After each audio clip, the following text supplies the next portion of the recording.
গল্প অ্যানিমেশন চ্যানেলে আপনাদের স্বাগত। হোলি আসতে চলেছে। গ্রামের সবাই যেখানে হোলি নিয়ে বিভিন্ন রকমের প্রস্তুতি নিতে শুরু করেছিল, মোহন সেখানে তার মায়ের কাজে সব রকমভাবে সাহায্য করত।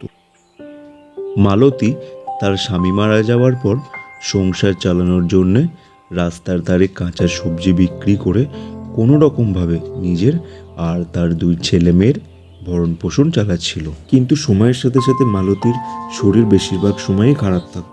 মালতী এমনিতেই তার জিনিসপত্র বেশি বিক্রি করতে পারত না, কারণ সবাই বড় বড় দোকান থেকেই জিনিসপত্র নিত।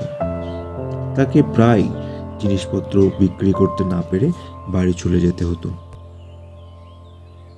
মা, আজ কিছু কি বিক্রি হয়েছে? আজও বেশি কিছু বিক্রি হলো না।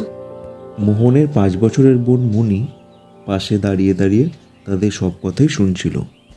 দাদা, দাদা, কয়েকদিন পরেই হোলি। মা আমাদের রং আর ফিচকারি কবে কিনে দেবে? দেবে বোন, দেবে। মা তোকে রং কিনে দেবে। মোহন, মোহন, বাবা এদিকে আয় না একটু। তারা ছুটে গিয়ে দেখে মালতী মাটিতে পড়ে আছে। মা, মা কি হয়েছে মা? তুমি মাটিতে এভাবে কেন পড়ে? দেখ না, মাথাটা হঠাৎ করে ঘুরে গেল। মোহন আর তার বোন মণি মালতীকে তুলে বিছানায় শুয়ে দিল। দাদা, মা ঠিক হয়ে যাবে তো দাদা?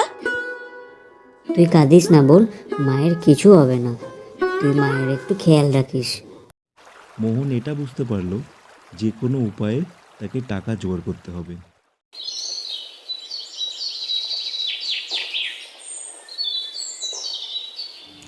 পরের দিন সকালে মোহন রাস্তার পাশে রং আর ফিচকারি বিক্রি করতে বসে গেল। কিন্তু সকাল থেকে সন্ধে হয়ে গেল, মোহনের কিছুই বিক্রি হলো না। সে দেখলো সবাই পাশের বড় দোকান থেকেই সব কিনছে। তখন হঠাৎ, বাবা, ও বাবা, ওই দেখো কি সুন্দর রং, আমাকে ওই রংটা কিনে দাও না। ঠিক আছে, ওই বড় দোকান থেকে আমি তোকে রং কিনে দেব। না না বাবা, আমি এখান থেকেই নেব। নিয়ে নিন না কাকু এখান থেকে, এখানে অনেক ভালো ভালো রং আছে। সকাল থেকে কিছুই বিক্রি হয়নি আমার।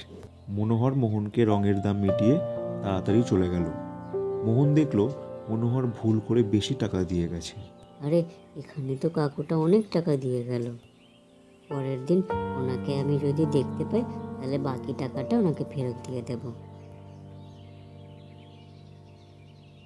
দাদা, আমার জন্য ফিচকারি কিনে এনেছিস? না বোন, তুই মন খারাপ করিস না, আমি তোকে কাল কিনে দেব।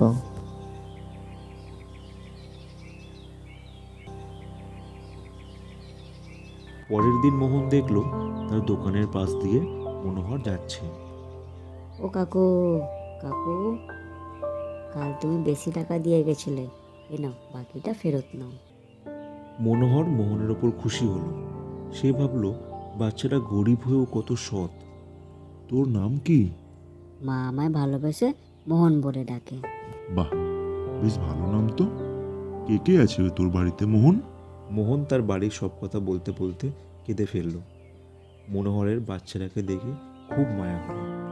কাঁদিস না বাবা, তোর মাকে আমি ভালো হাসপাতালে ভর্তি করে চিকিৎসা করাবো। তোর এখন পড়াশোনা করার বয়স, তুই আর তোর বোন এবার থেকে বিদ্যালয়ে যাবি।